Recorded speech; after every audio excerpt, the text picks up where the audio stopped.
નમસ્કાર, જય શ્રી કૃષ્ણ મિત્રો. આજની અમારી ચેનલમાં તમારું સ્વાગત છે. મિત્રો, આજની સ્ટોરી વિડીયોમાં છેલ્લે સુધી જરૂરથી જોડાયેલા રહેજો અને અમારી ચેનલને સબસ્ક્રાઈબ કરવાનું ભૂલતા નહીં. ચાલો વિડીયોને શરૂ કરીએ. એક પિતાએ તેના દીકરાને ભણાવી ગણાવીને મોટો કર્યો. દીકરો પણ ભણવામાં પહેલેથી જ ખૂબ હોશિયાર હતો, એટલે દર વખતે સારા માર્ક લઈ આવીને પાસ થઈ જતો. દીકરાનું પણ ભણવામાં મન હોવાથી પિતાએ ગમે તેવી પરિસ્થિતિ હોવા છતાં દીકરાને ભણવાની ક્યારેય ના નહોતી કહી. દીકરો ભણી ગણીને મોટો અધિકારી થઈ ગયો. એક દિવસની વાત છે. પોતાના મોટા એવા અધિકારી થઈ ગયેલા દીકરા પાસે પિતા મળવા ગયા. પિતાની પણ હવે ઉંમર થઈ ગઈ હતી, એટલે ચહેરા ઉપર ગળપણ સ્પષ્ટ દેખાઈ રહ્યું હતું. દીકરાની ચેમ્બરમાં જઈને અચાનક દીકરાના ખભા ઉપર હાથ મૂકીને "કેમ છો બેટા?" એમ કહે છે. ઘણા સમયે દીકરાને મળી રહ્યા હતા, કારણ કે દીકરાની બદલી નવા શહેરમાં થયા પછી ઘણા સમય સુધી દીકરાને મળ્યા નહોતા.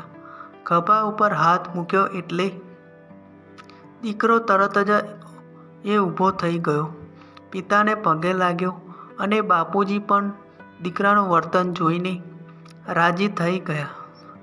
બાપુજીએ દીકરાને એક સવાલ પૂછ્યો. તેણે પૂછ્યું કે આ દુનિયામાં સૌથી વધારે શક્તિશાળી કોણ છે? બાપુજીને તરત જ તેના દીકરાએ થોડું હસીને જવાબ આપ્યો, "મારા સિવાય કોણ હોય?" બાપુજી તેના પિતાને આ સવાલ જવાબની આશા નહોતી. તેને તેના હૃદયમાં ખૂણામાં ક્યાંક એવો વિશ્વાસ હતો કે તેનો દીકરો ગર્વથી કહેશે કે "પિતાજી, તમે જ આ દુનિયાના સૌથી શક્તિશાળી માણસ છો." કારણ કે દીકરો અત્યારે જે પણ કાંઈ જગ્યાએ છે ઊભો હતો, તેમાં તેને યોગ્ય બનવામાં સૌથી મોટો ફાળો તેના પિતાનો જ હતો. દીકરા તરફથી આવો જવાબ મળ્યો એટલે પિતા ભાવુક થઈ ગયા. ચેમ્બરમાંથી બહાર નીકળી રહ્યા હતા. ખબર નહીં શું કામ, પરંતુ પછી પાછા ફર્યા અને દીકરો ત્યાં ટેબલ પાસે જ ઊભો હતો. તેણે દીકરાને ફરી પાછું પૂછ્યું, "દુનિયાનો સૌથી શક્તિશાળી માણસ કોણ છે?" દીકરાએ ફરી પાછો જવાબ આપ્યો, "બાપુજી, દુનિયાના સૌથી શક્તિશાળી માણસ તમે છો."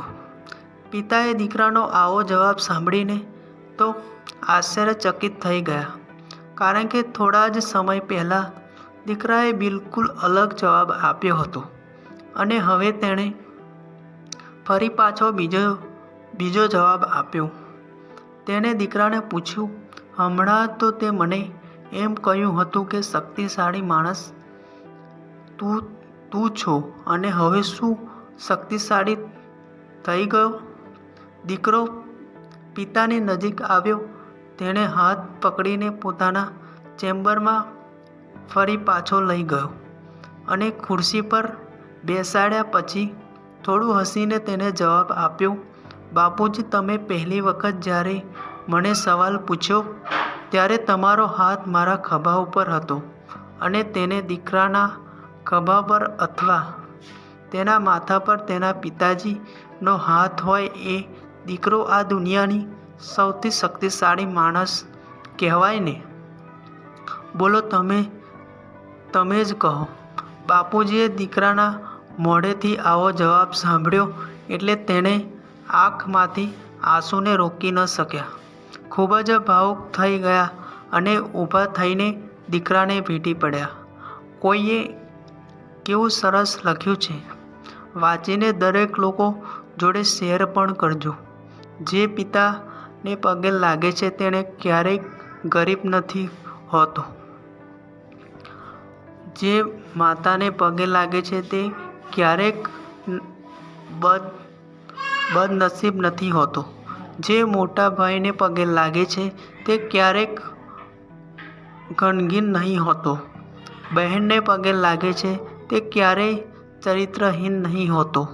અને જે ગુરુને પગે લાગે છે તેના જેવો કોઈ ભાગ્યશાળી નહીં હોતો. આપણે સારા દેખાવા માટે નથી જીવવાનું, પરંતુ સારા બનવા માટે જીવવાનું છે. જો તમને આ સ્ટોરી પસંદ પડી હોય તો દરેક લોકો જોડે શેર કરજો અને આ સ્ટોરી વિડીયોને સબસ્ક્રાઈબ કરી લેજો. પછી મળીશું એક નવા વિડીયો સાથે.